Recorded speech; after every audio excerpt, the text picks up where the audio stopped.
welcome back. I'm Jordan Cameron. We're going to do another video for the town of Stratford's Fall Festival. Today we're doing another fun, simple recipe. This one's a dessert. We're going to be doing a pumpkin spice flavored apple crumble today. Really simple recipe, really nice, easy one to turn to. Lots of variations you can do in it for almost any time of the year. You can use a lot of local fresh product. We're using apples from the island today. Easy to throw berries in this, raisins, whatever really catches your mood, and follow along. So today what we're going to need is 8 to 10 good-sized apples, between a half cup to 3/4 cup sugar, depending on what type of apple you're doing. I'm using Cortlands, which are quite tart, so I'm going with a little more sugar to round out the sweetness there.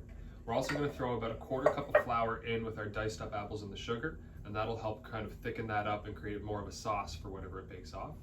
And then for our streusel topping, we're going to use 1 cup of flour, and that can be any regular all-purpose flour, or you can use gluten-free all-purpose flour in this recipe as well to keep it gluten-free.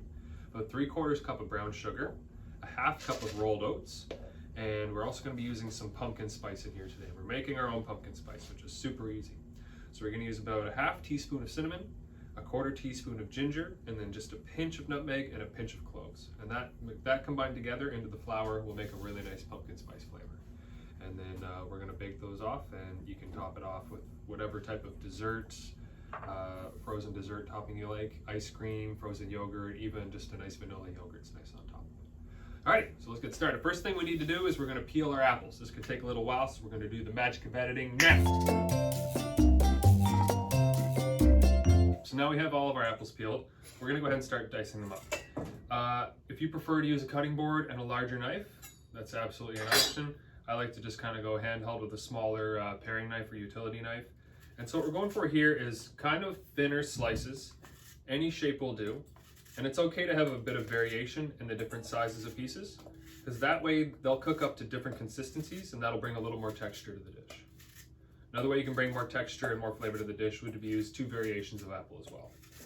I'm using Cortlands today. I think they're a really nice fall apple, really tart, and they're a really nice one for an apple crumble. Just go ahead, cut up all your apples down to the core as close as you can. You don't want to have any waste. Now we've got all of our apple diced up, nice different consistencies, different sizes. We're going to go ahead and we're going to add in our sugar. I'm using 3/4 cup for this one. Like I say, if you're using a sweeter apple, you won't need quite as much sugar. And I'm going to go ahead and add in a 1/4 cup of my flour. And you can go ahead, just use your spatula, toss that all around together. That sugar and the flour are going to start drawing moisture out of the apples. Let them sit for a little while we make the pumpkin spice flavored streusel.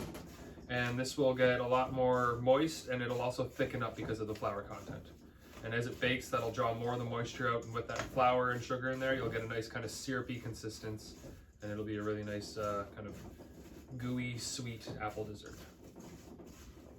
So now that that's mixed together, we're going to set that aside, and we're going to start working on our pumpkin spice flavored streusel that we're going to sprinkle over the top. So we're starting with our 1 cup of flour. Like I say, any AP flour will work best. I run a whisk through my flour, just gets out any lumps, creates it a nice texture. Then we're going to take our spices. Again, we've got the 1/2 teaspoon of cinnamon, a 1/4 teaspoon of ginger, and then a pinch of nutmeg and a pinch of clove. We're going to knock those into our flour. And we're going to whisk those in to make sure we get a nice even spread of those flavors throughout the entire streusel.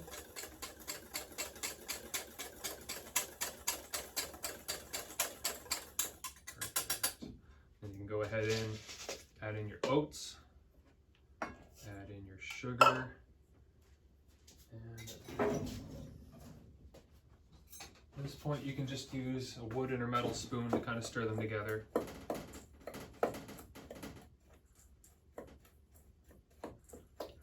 Go ahead and add in your butter. So it's a 1/2 cup of butter. I melted it. You can use salted or unsalted. If you are using unsalted, just add a little pinch of salt in there. It'll help bring out some of these flavors. And we're going to mix this together, and it's going to become quite thick and quite crumbly. I'm going to get a nice consistency going, very pliable, almost like a sort of crumbly Play-Doh. So we're going to bake this off at about 375 degrees for anywhere between 30 to 35 minutes. Best way to tell when it's done is just poke a fork through, and if it goes through the apples nice and easily, you know they're nice and tender and it's ready to come out. Any standard oven, 375 should do. I'm using a convection, so I'm cooking a little lower today because it's a bit hotter. I'm using just a round, it's a ceramic pie tray. You can use probably like a 9x13 dish or a 9x9. It can be a square dish, round dish. I like ceramic or glass for a crumble. Whatever shape dish you want will work perfect. So today I'm using this one. So just go ahead and add your apples in.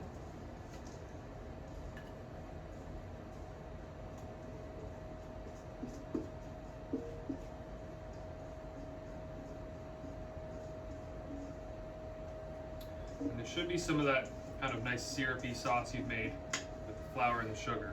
So go ahead and scrape that in as well. Don't let that go to waste. You can see there we've got a nice kind of, it should be nice and full. And then what we're going to do is we're going to go ahead, take our streusel, and by hand, we're going to lightly crumble it over top. And it's going to look like a lot, and it is a lot. You don't have to use it all. I usually do. The streusel is honestly one of the best parts of the whole dessert. And you're just going to lightly sprinkle it and let it fall where it wants. And we're not going to pack it down. If you pack it down, the entire topping is going to turn into a really hard cookie. And we want it to stay nice and crispy and light. And around the edges, when this comes out of the oven, you're going to see lots of nice syrup from the apples bubbling up around the edges. So you just kind of, as much as you think you need, and it'll bake out to a really beautiful golden color, and it gets really nice and crispy. So with the tender apples, and you get a nice melted ice cream on top. It's a really nice dessert. So once our oven's preheated, we're going to toss that in, set a timer for about 30 minutes. Check it at the 30-minute mark, and like I say, poke a knife or a fork and see how tender the apples are. If it goes through really easily, you're probably good to go, and you're going to see lots of the bubbles coming up around the edges as well. Those are all good signs that it's nice and done. And you're looking for a nice golden color in the top as well. And that's it. So there's a nice, super simple apple crumble with pumpkin spice in it. You get good to make in the fall. You can also adapt it with different spices for any time of the year. And it's good with berries or raisins, and you can also put some nuts in the crumble if you like.